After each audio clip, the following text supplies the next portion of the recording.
In this video, we'll be handling our verification required page.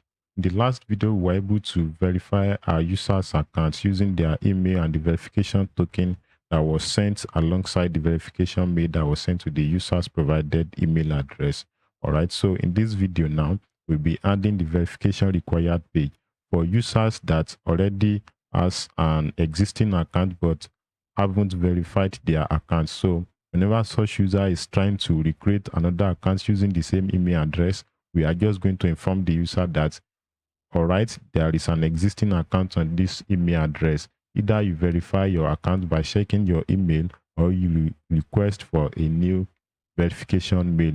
Okay, if you check sign up server action when we are dealing with this local sign up authentication method, at a certain stage, we checked if the user has an existing account and the email of the user has not been verified. So if the user has an existing account and the email has not been verified, then we redirect the user to a verification required page. All right.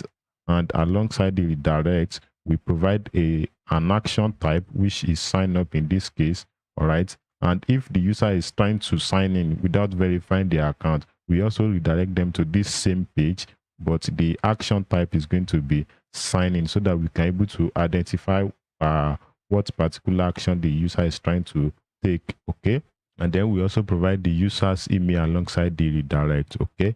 So now we'll be handling this page in this video. So to start with, we are going to be creating the page inside of this auth routes group. So inside of this, we're going to be creating a file. The file is going to be inside of a verification required directory. Okay. And inside of this directory, we're going to have page.tsx. Okay. So that is going to be our page. Now we can create a React component. All right. So now here, let's change the name of this page so that it can reflect the purpose of the page. So, and as you can see, we are passing the type and email as params. So we need to get them in the search params. We are going to have a search params. All right. So this is going to be an object.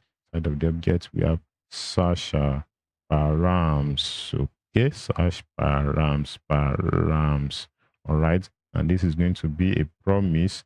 All right. The promise is going to resolve into an object. Inside of that, we're going to have the type, which is a string.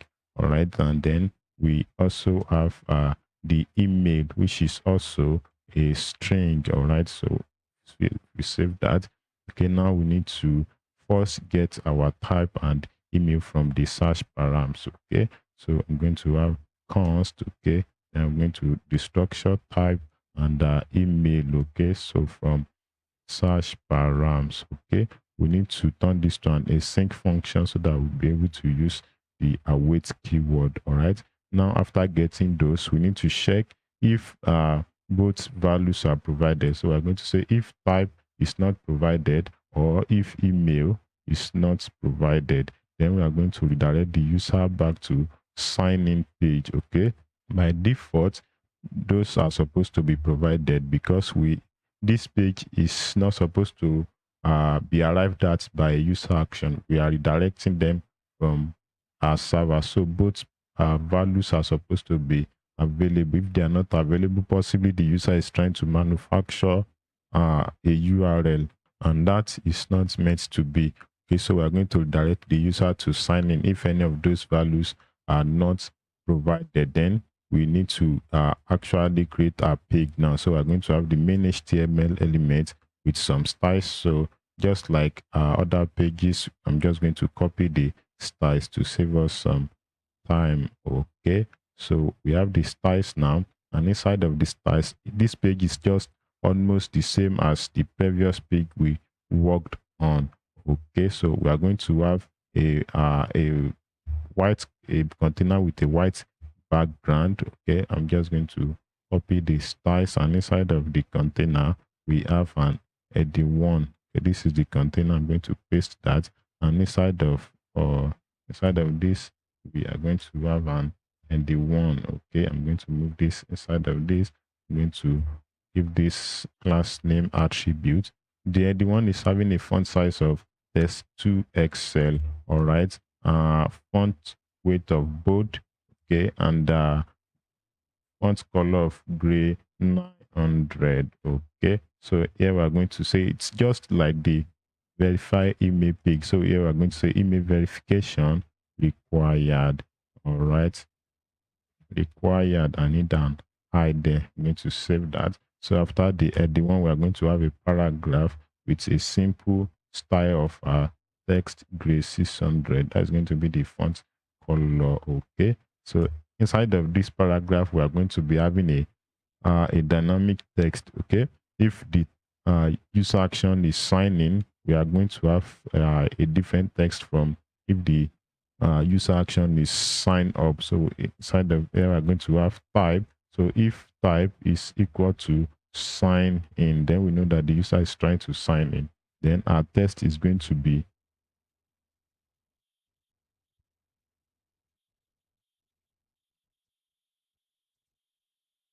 okay. So that's going to be the test. If the user is trying to sign in, your email is not verified, please check your inbox for the verification email or request a new verification mail. But if the type is not signing, that means it is signed up. Then we are going to have a different text. The text is going to be like this.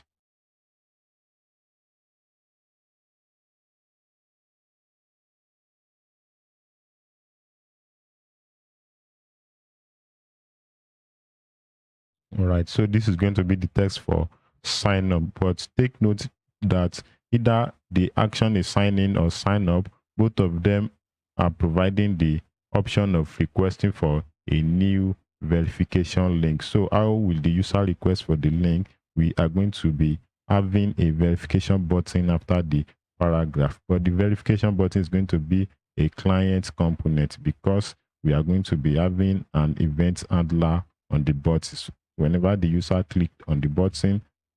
So that is when the verification link will be resent. So we need to pass email as a prop down to the client component. Okay, so now we are going to be creating this verification button. All right, so we are going to go to our component directory. All right, then we are going to have a subdirectory inside of the directory. Okay, so we're going to call it auth. So inside of that, we are going to have the verification button file. So let's create a component. All right, so first off, let's import the components in our page. Okay, so I'm going to okay, so it's expecting email as a prop. So we're going to go here, then we're going to accept the email prop email. Okay, so the email is going to be of data type string, right? So we're going to come here, I'm going to say this is going to be a colon. I'm going to have email. It's going to be of data type string. All right, now we need to render our button. Okay, so this is going to be a button. Okay, the button is going to have some enormous amount of styles, so I'm just going to copy the styles. All right, then I'm going to paste them here. Okay, so for now the button text, okay, this is going to be button. So for now the button text is going to be resend verification mail. Okay, but we are still going to add some pending state. So whenever the user clicked on this verification button, then we are going to send a request to the server to resend a new verification. So here we are going to be having some states here. Okay, so now we need to import the React use state. Okay, I'm going to right. So by default, this is going to be false, and this is going to be used for the pending state. Okay, so whenever the user clicked on this, we're going to be tracking the sending process. Okay, so we're going to say is sending, and then we have our set is sending. Okay, and we also need the use router hook. Okay, so we're going to say const router equals use router. We need to use that to redirect the user whenever the user has successfully resent another email. So we'll be redirecting the user back to the sign in page. Okay, now we need to undo the events. Okay, so let's just come here. Then we're going to have an on-click event handler. Okay, so we are going to call the function undo resend. That's going to be the function that we'll be using to undo the email verification resend. Okay, so here we are going to have a function, right? It's going to be an async function.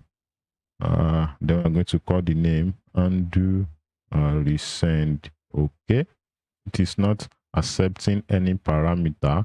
All right, so inside of the function, okay, as soon as the user clicked on this button, we're going to set a sending to true. All right, set a sending to true to signify that the user has to signify that the email verification resend is actually ongoing. Okay, so this is going to be true. All right, and after sending that to true, we need to send a request to our server, right? And that is going to happen in a try catch statement, since it's going to be a network request. Okay, so we need to cache any possible error. Okay, so we're going to call the response from our server response. Okay, so we'll be calling the server action that's going to be handling the resend. We'll be calling it resend verification email. Okay, let's add server action to the end. Then we'll be passing the user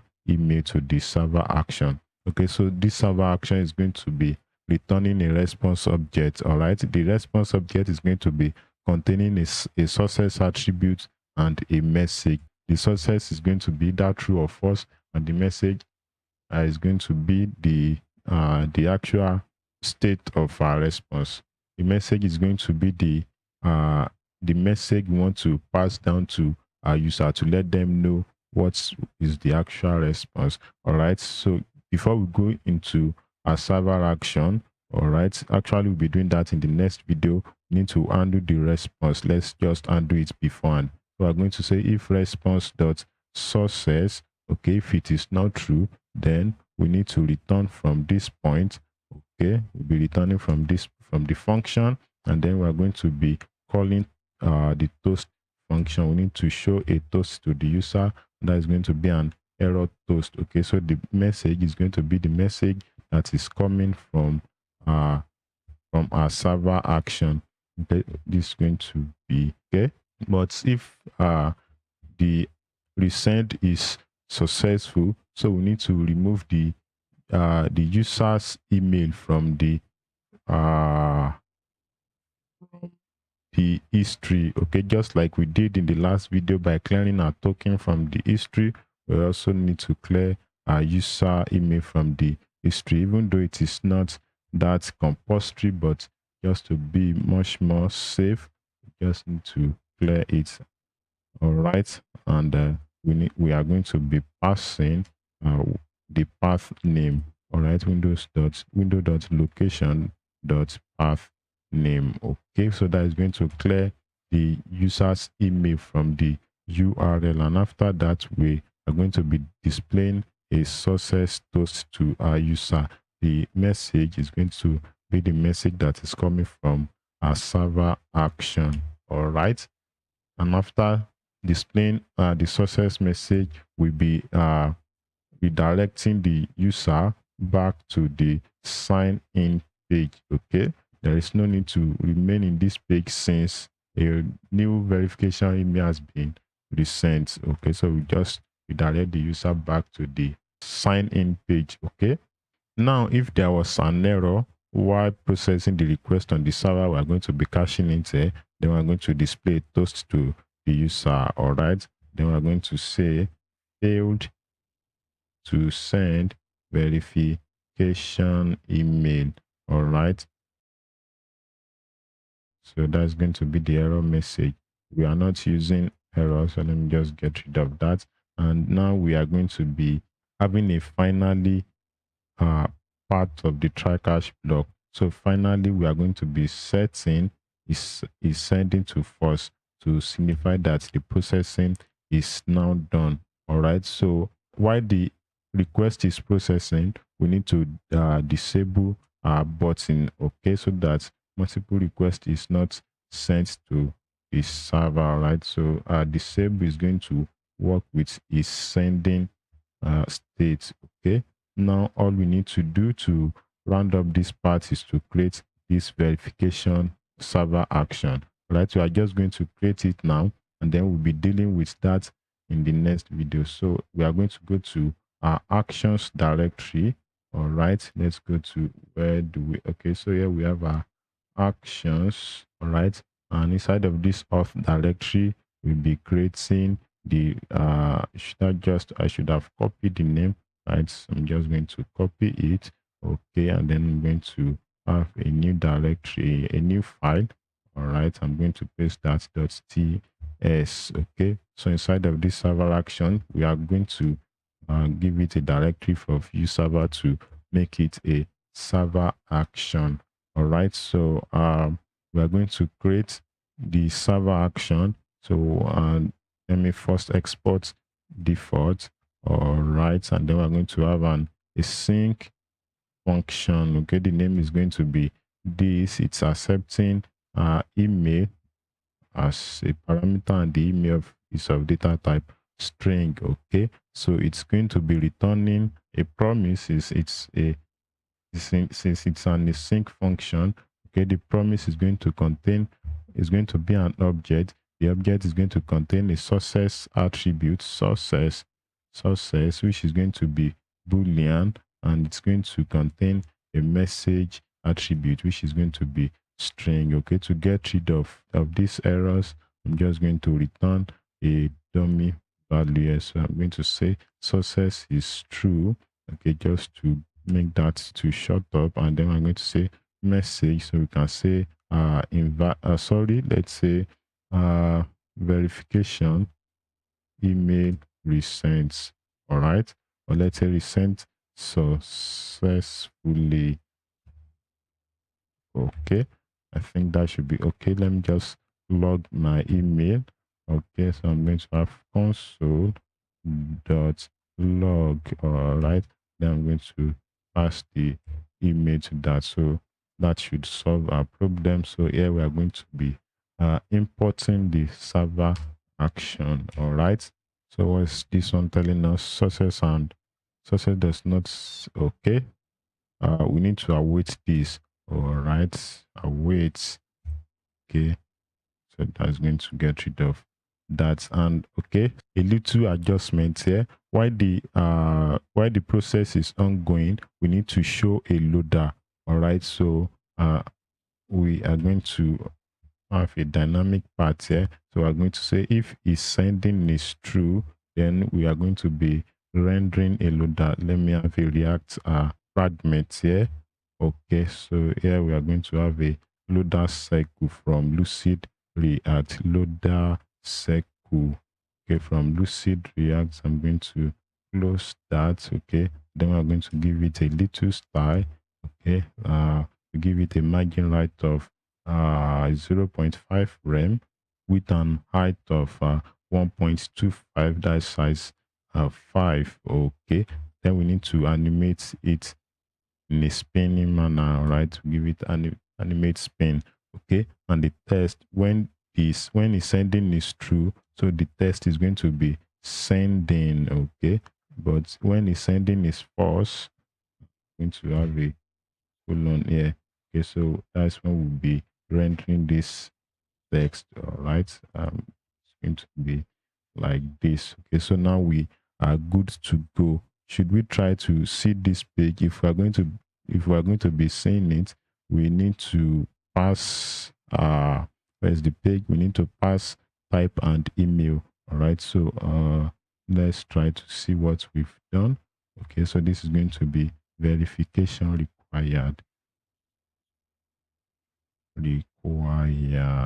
Okay, so here we're going to say type is equal to, let's say, sign up. Okay, and email, let's just provide a dummy email. Okay, to say that is email. Now let's try to see that. sorry, is giving me, what is this? Go back to where we are coming from. Let me just zoom this. Let me maximize that. It's supposed to be at the end of this. Okay, it should work like this. So it's compiling the page, right? What was the error? Use router. Okay, I think we should import that from our next navigation. Or use router inside of verification button. Okay, use router. Okay, should be from next navigation. Okay, so that is for the previous model of Next.js. All right, I'm going to save that. Okay, so let's try to refresh our page. Yes, I have the use clients directive. Is there? Do we have? Okay, use clients. So where did I wish? Okay, so we need to mark this a client component before you can use any of those client side hooks. Okay, so now, all right, this is what our page looks like.